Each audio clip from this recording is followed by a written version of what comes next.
Alright, what is going on, my dudes? We're back here today with the next champion entering MCOC. We got Silver Sable. Now, first things first, the character model here, so freaking sick, dude. Reminds me of Silver the Hedgehog. I love the colors, dude. I love the gun.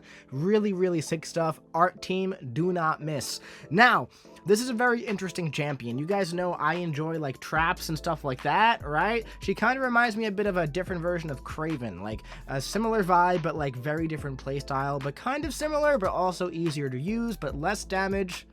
A little bit more utility. It's an interesting thing. She's an interesting champ, okay? We're going to jump into it today. I'm curious to see what you guys think, all right? So, first things first, we'll go over the SIG ability because it's very much so not needed. In fact, sometimes, in my opinion, it actually makes her a little bit impossible to use against Mystic champions specifically. So, activating a special attack grants a cruelty buff for each shock effect on the opponent for 15 seconds, up to 10 stacks. Now, if you're fighting a Mystic champion in Battlegrounds or War, and they got Mystic Dispersion on, done. That's 10 buffs, dude. So you got to kill them within 15 seconds after that. Otherwise, they're going up to special 3. You know what I'm saying? Now, on top of that, a light and medium attack that intercepts the opponent essentially at SIG 200 just has up to a 100% chance to automatically inflict a shock. Now, that leads perfectly into light and medium attacks have a 40% chance to inflict a shock debuff normally, okay, over 20 seconds, maxing out at 30 stacks. So at SIG 200, an intercept will guarantee that shock, okay? So very not needed to play her with the SIG ability. If you pull the 7-star and you like her and you're like, should I rank the 7 or the 6? I would go with the 7, okay? So heavy attacks cannot miss, okay, so that makes her pretty solid for Photon.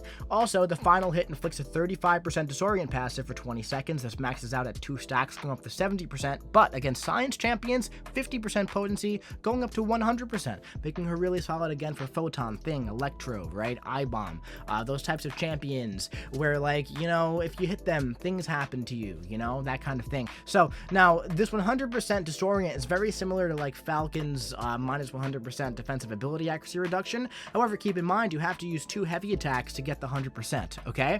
Now, what that means is, let's say you're doing like a hazard shift void. There's a very strong possibility you're going to end after the 2 heavy attacks with like 1 or 2 debuffs, okay? Dealing some damage to you. Just keep that in mind. It's not as automatic as like lock on and stuff like that, okay? But it's still pretty solid and you can keep it going the entire fight if you do a lot of heavy attacks, all right? So against Thing, for example, you counter special attacks with your heavy. You don't have to ever worry about rock stacks and stuff like that, okay? Now, when a personal shock effect fails to trigger due to immunity, she deals a burst of 3,093.6 energy damage, which is exactly the same as the shock debuff. So she isn't locked out against shock immunity, which is really, really nice, okay? And the thing about that is it's the same amount of damage over those 20 seconds for the shock, except just all up front, right? So she's going to be a little bit more bursty against those shock immunes, which is interesting, okay? Now, we're going to come back to this. We can do the special attacks first.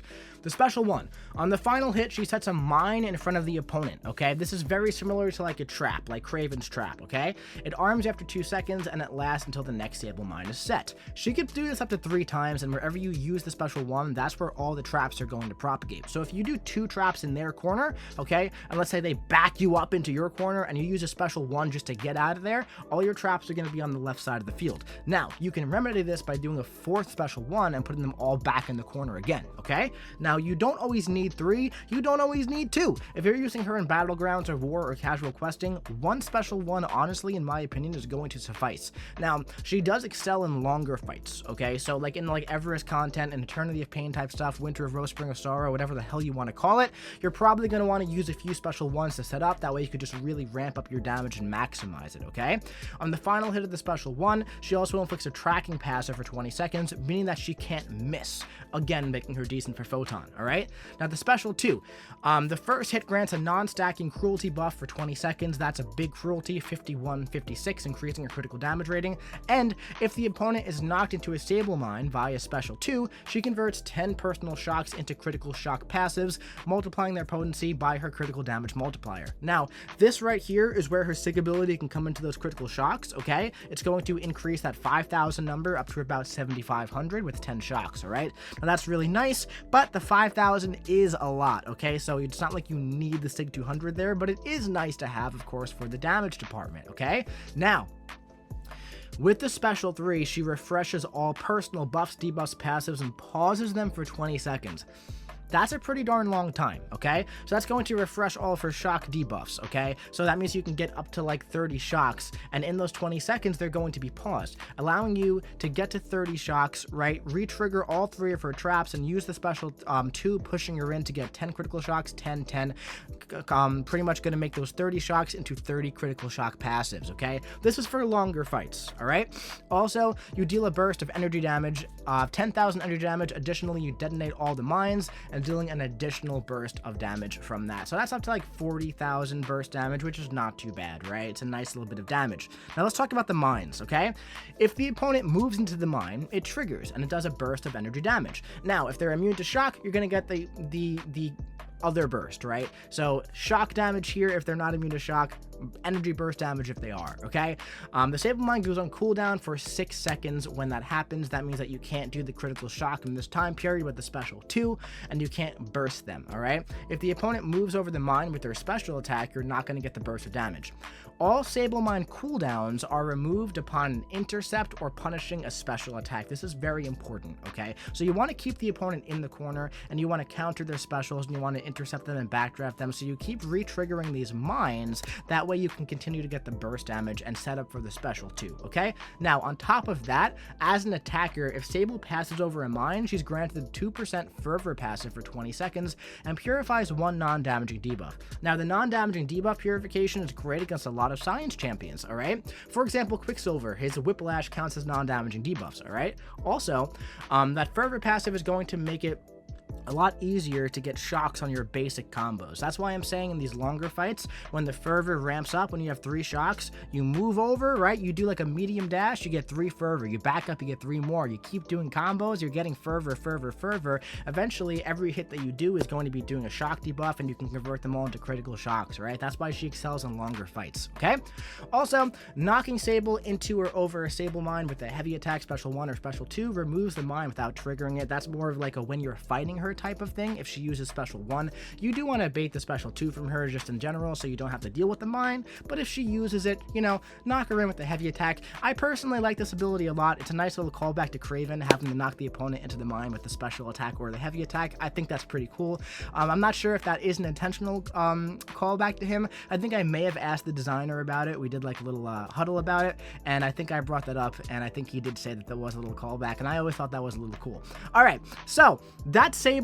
That's how she works. We're gonna watch some gameplay now, man. All right, so first things first. We have this short Battlegrounds health pool, right? 260,000 health against a science opponent. Here's what we're going to do. We're going to get the opponent into the corner. One thing about Sable is that more often than not, you're going to play her the same against most defenders. It's going to change a bit against like Thing, Photon, where you need that heavy attack utility. But there's no need to disorient Sentry here at all. He has no defensive abilities when I hit him. So we want to build to just under special 2, use the special 1, all right? There's the tracking passive, but we don't need to not miss. As you can see, we did a little backdraft there, and we got 2 bursts from the trap. As you can see, when we're hitting over him into the block in the trap, we're gaining those fervor passives. Now that's going to increase the ability accuracy of our shocks, but here we're going to intercept, throw the special 2, and this was a very, very, very clean fight against the Sentry. And as you can see, we're going to get another burst right here, and that's really going to be all she wrote against the Sentry. That was about 48 seconds or so, right? So when the AI cooperates with you, she can definitely do some damage, right? Here's a 900,000 health Sentry, all right? Like I said, she really does excel in the longer fights. So we're gonna skip forward a little bit.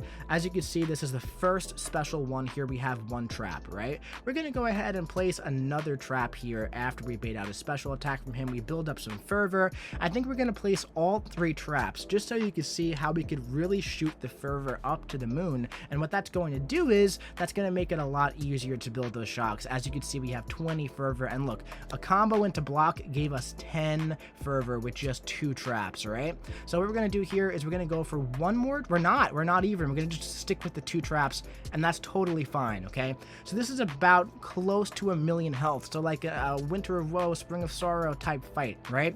this is the type of damage we would be doing there if she counters that with the objectives and everything like that, right? So as you can see, he's down to like about 50% health, and we just keep this going and going and going. We build back up to the special 2 here. We're gonna bait the special, right?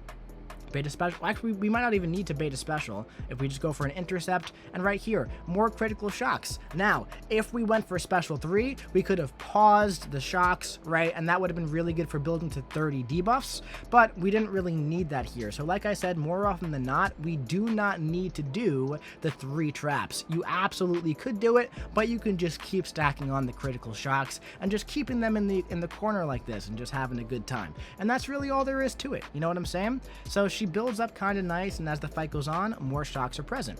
Now, we talked about Photon. Where's she at? Where is Photon at? Photon is in my face cam. That shouldn't happen. Let's look at Photon fight. So right away, parry heavy, really great for countering the untouchable. That's a really nice thing. You can kind of fight Photon like normal. And now from this point on, we're not going to have any debuffs whatsoever. And we go for the special 1, and we're going to place the tracking passive. So for 20 seconds, we will not miss, right? And we will not be gaining debuffs. And if we have debuffs on us, every time we pass over a mine, we'll purify the non-damaging debuff. Same thing against Thing here, right? After 2 heavy attacks, rock stacks are gone forever. So as you can see right away, we start with 2 rock stacks, maybe 3 rock stacks, okay? But from this point on, we're gonna counter his special 1. As you can see, that burst happening, which is really, really nice, okay? But we're going to counter his special attacks with our heavy, and we're going to keep that rolling, and there's never going to be rock stacks in this fight. Same thing against Electro here. You might gain some static shock on like the first heavy attack, but after that, you're going to be pretty good to go. Now, you got to keep in mind, if you get hit by this guy with all these shocks, you're dead in 1 hit because the shocks raise his attack. So not the best Electro counter, but you totally can in like a battleground style setting if you're in a pinch. So that is Silver Sable. I'm very curious what you guys think about this champion. I might throw in the rotation I made right here from the deep dive. To begin, strike the opponent and focus on intercepting to start stacking up as many shocks as you can. Keep this rolling and push them back toward the wall, then launch your special 1 to inflict tracking and place your first Sable mine. Now, when the opponent steps over an active mine, they'll trigger a burst of damage. From here, continue striking your opponent in the corner, stacking shocks as you gain fervor each time you move over the trap. And then, intercept the opponent to rearm the trap and push them through the mine with your special 2 to convert your shock debuffs into critical shock passives. Now, her heavy attack can't miss, and against science champions, her disorient stacks up to 100%. So, don't be afraid to use those heavies in matchups where you need to lock down those defensive abilities. Keep in mind, you'll purify 1 non-damaging debuff each time you step over a mine. And hey, in a longer fight, you might want to stack some of those things up, since you could place up to 3. This will increase the amount of consistent burst damage and skyrocket your stack of fervor. Once you're all set up, you could launch your special 3 to pause and refresh all of your personal effects.